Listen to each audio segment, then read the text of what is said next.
J'avais trouvé cet endroit du monde, déterminé par l'inexprimable fantasme, l'obsession d'un rêve d'enfant, la découverte de la sensation. Sensation des poètes, avidité à connaître un univers différent du nôtre, sensibilité dans la bienheureuse jouissance du calme absolu. Bordé par cet océan spectral, la miroitante mer des Indes, me voici arrivé au fond de cette faune tropicale avec, comme simple habit, un appareil photographique dont la mémoire me fixera des images perdues à jamais. Je m'avançais, d'un pas incertain, porté par cette terre inconnue, l'œil extasié découvrant des nouveaux paysages, la peau dardée par des rayons d'un soleil de feu. Le sol a une couleur lavée, l'air est vif, la sève et la vanille exhalent leurs odeurs, la lumière est d'une dureté limpide, les sons sont étranges. Je me dirigeais vers une habitation indienne.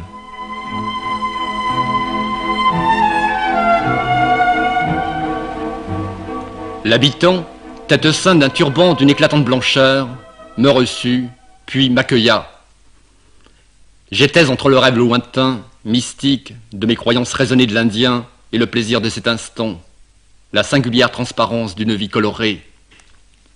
J'étais tout à l'ivresse de contempler ce genre de solanacée, aux fruits cueillis avec minutie, asséchés ensuite, produisant ce piment rouge qui brûle la bouche. Avec lui, je me balançais dans son enclos, perché à flanc de coteau, rempli d'arbres singuliers et de fruits savoureux, enfouis dans une étendue coruscante de tiges de canne, d'un vert intense. Je le suivais, attentif à sa préoccupation de tout me montrer, sensible à son expression contemplative, réjoui de son rire chaleureux. Émoustillé, batifolant, je pensais à l'irréversibilité de ces moments.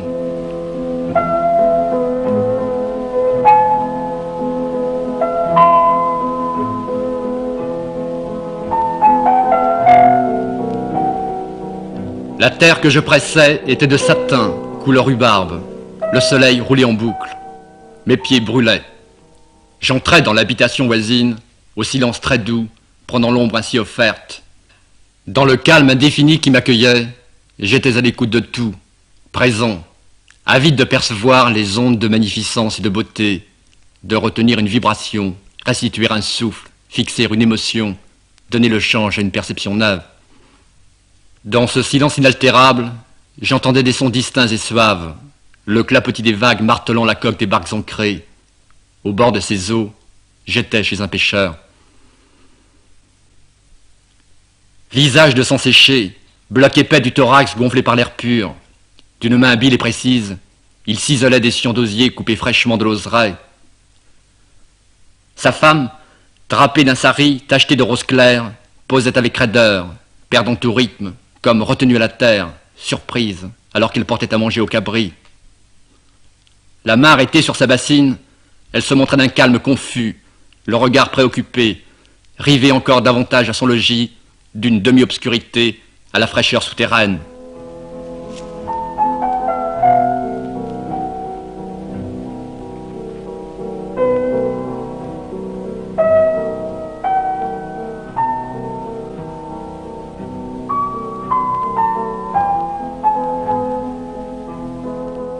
À demi caché, au milieu d'un carré, l'air vigoureux et sain, aux traits doux et sauvages, le cabri était sa préoccupation. Du dehors, une brise tiède portait sans bruit le travail de son mari.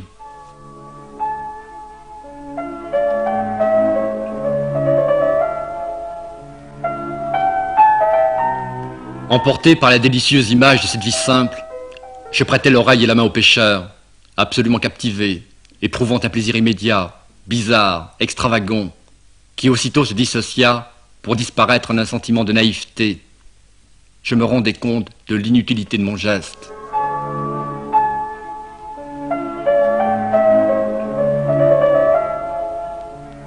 Sur ce rivage heureux, parsemé de voiles et de mâts, ébloui par des rayons de soleil, réfracté par cette nappe bleue, je déviais de cette terre de musc, entraîné par un parfum inconnu, curieux avec violence de cette eau de la mer des Indes.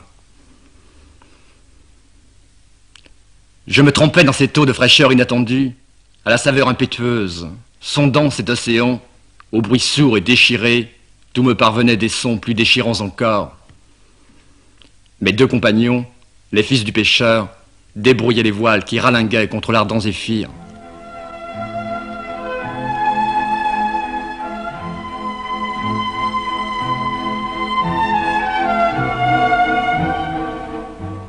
L'océan commençait à s'agiter doucement.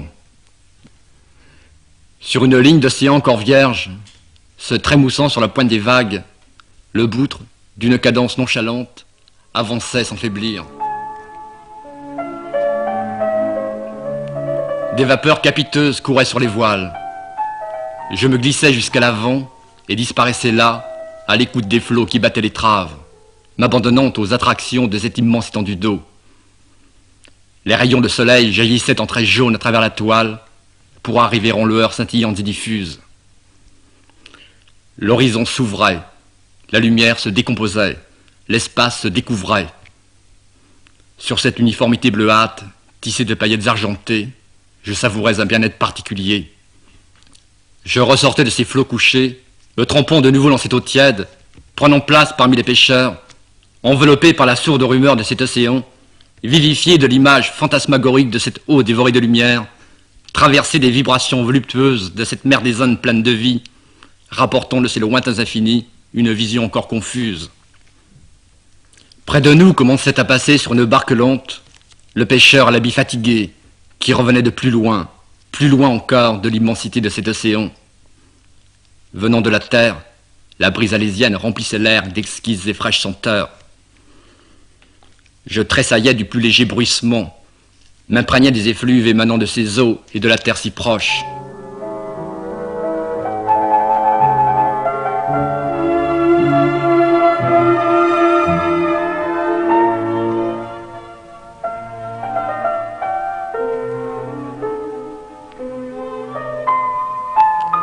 Échoué sur ce rivage, scellé au sable, le bout s'entr'ouvrait au soleil. Éclairé sous des buées de lumière teinte grise, entre le vide profond du ciel, la rive de sable ensoleillée, les courtes vaguelettes bleutées qui frappent, morcellent et désagrègent sans cesse, le boutre dessinait une vision élaborée, les ombres découpées comme à son gré. Alentour, les barques mouillées chuchotaient en cadence. La voile enverguée bruissait en un frémissement tumultueux. Tirant sur le mât, la toile impatiente était prête à s'échapper. Dans un vague songe, emporté par le passé, je me plongeais dans des rêveries. J'admirais ces nuances sans cesse ondoyantes qui se déployaient identiques et diverses, ressentant ces douces harmonies de l'âme et du bateau, attachés l'un à l'autre par des liens solidaires, unis entre eux par des rapports profonds. En un cri d'appel, les pêcheurs au visage luisant et farouche se dressaient sur leurs boutres, sveltes et agiles, pour disparaître au loin, laissant sur cette nappe unie des plissures azur.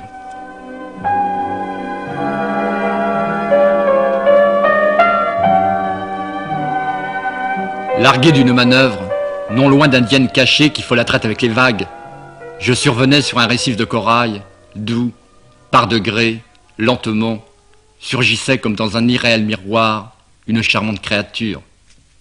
Je me maintenais en arrière-plan.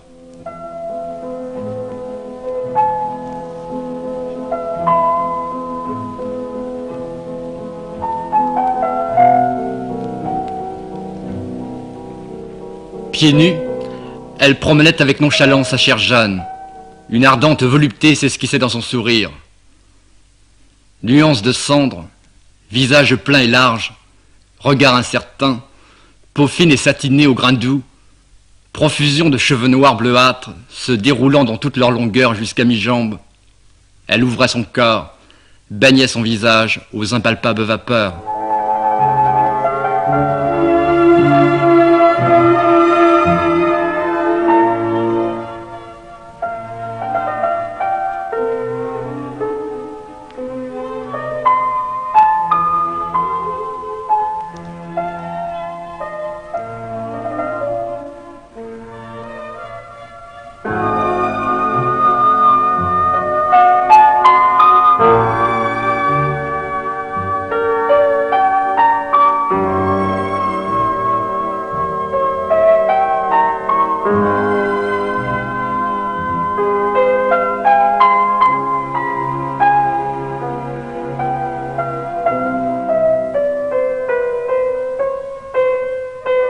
Une puissante chaleur nous embrasait.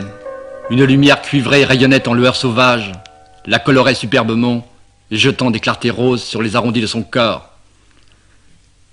J'arrêtais ces images, envahi par un vent chaud qui hurlait sans trêve, laissant là ces perceptions instantanées, ces rêveries attentives, et me plongeais dans le sensible de ce récif. Il n'y avait qu'à se baisser, dans cet étalage multicolore, pour extraire les espèces les plus belles de coquilles nacrées, les variétés les plus rares de corail, rangées par zone.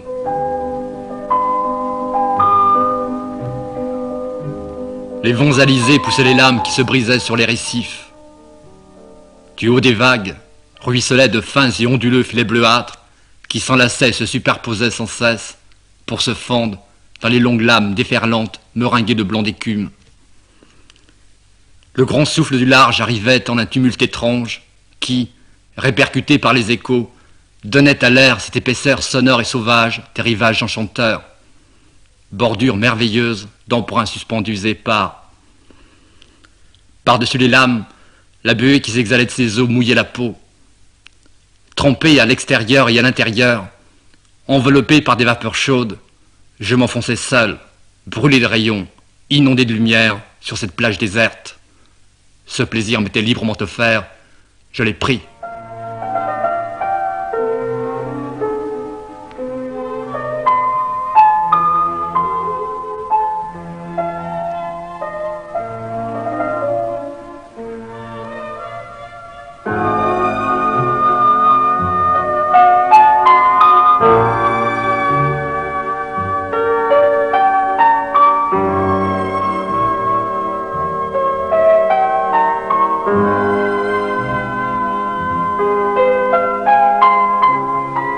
Je sortais droit de ces sables, accompagné du murmure des vagues, du crissement du sable fin, élancé d'enthousiasme.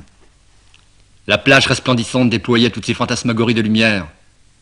Sur le sol, des miettes de coraux se succédaient en traînées soyeuses, dessinant des lignes blanches jusqu'au premier relief de la terre.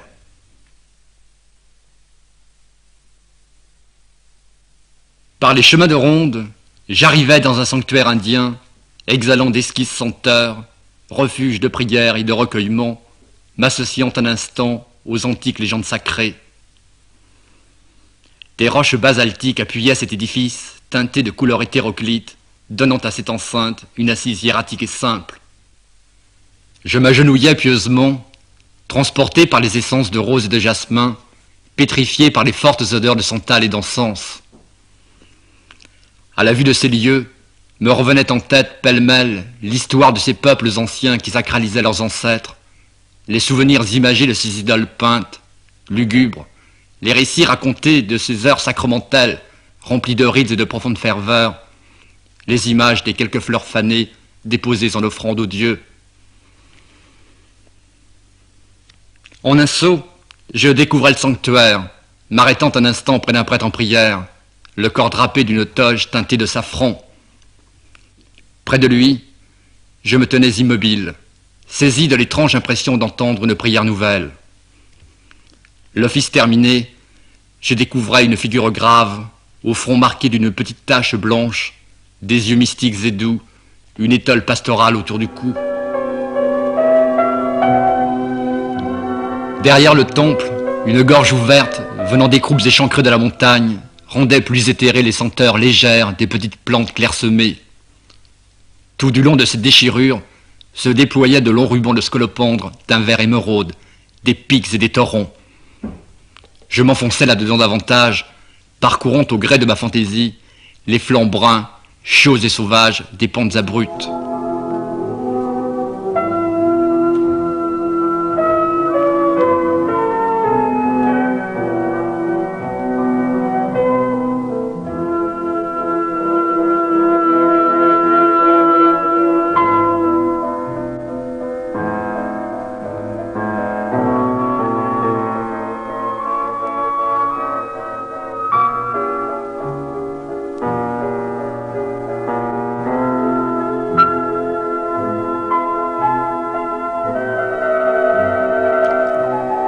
Au fond de la gorge, les senteurs pénétrantes et lourdes des fleurs circulaient sans cesse, ondoyantes et suaves, pour embaumer les bords d'une fraîche ravine, où les lavandières à demi nues me regardaient arriver avec effarement dans leurs yeux de sombre velours. L'eau sourdait de partout, jaillissait dans des fontaines aux champs furtifs, eau d'argent, fraîche et pure.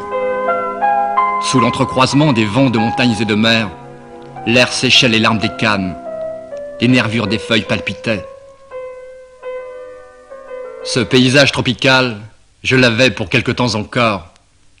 Je savourais ces heures insolites, saisissant ces périodes de liberté, l'humeur vagabonde, vivifiée par l'Alizé australe, au souffle retenu par les rangées de cocotiers de verre tamarinier, embaumé par à-coups des essences aromatiques de myrrhe, citronnelle et de verveine, flânant sur ce sable dormeur, orné de coquillages blancs.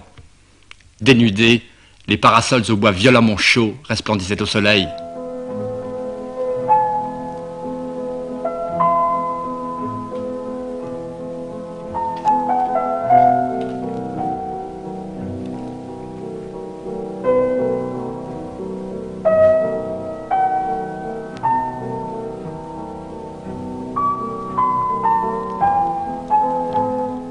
Plein de lumière, mes yeux cherchaient à se reposer sur les longues tiges de quelques palmiers. La mer des Indes éveillait ses murmures. Je respirais avec plénitude ces ondes intermittentes de senteur. Je m'avançais lentement, m'asseyant devant une demeure, me dépêtrant d'une botte, plongé dans une confusion, parcourant en un instant ces rêveries d'aventure conçues dans la tranquillité d'un autre univers. La molle minute déployait sa plénitude d'impression. Devant la fuite implacable des secondes, j'acceptais la réduction presque absolue des plaisirs déjà perdus aux plaisirs présents. Au milieu de ce calme, me revenaient les images du passé avec plus de détachement encore.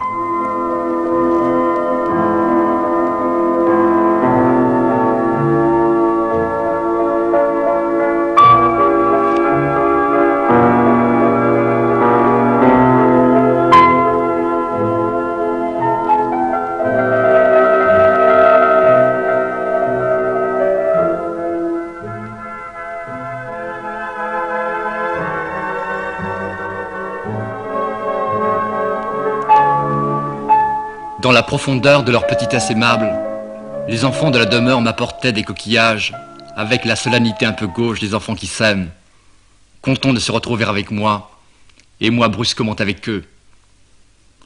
Ils vivaient là, au rythme de cette nature tropicale. Dans les carrés joyeuses de leurs yeux, je saisissais les grâces ineffables et harmonieuses de leur nature simple.